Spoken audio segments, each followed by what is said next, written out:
Magandang araw, Mr. Magdulis. Ako nga pala po si Doc. Gainsana po bang may paglilingkod ko po sa inyo? High blood ako!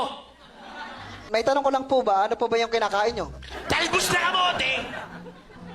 Talbos sa kamote, hindi naman nakaka-high blood yun eh, gulay yun eh. Baka naman po meron pa po kayong ibang kinakain. Wala na! Yun lang ang kinakain ko! Umaga, tanghali, gabi, snack, midnight snack! Yun lang ang kaya kong bilhin! Hindi ko kaya bumili ng karne! Ang mahal-mahal! May problema ka? Dandahan lang po. Alam ko na po ang gamot dyan. Ano? Saglit lang po. Ano mo pala eh? Naan mo pa? Ito po, bumili po kayo ng ulam, wag lang po yung talbos ng kamote.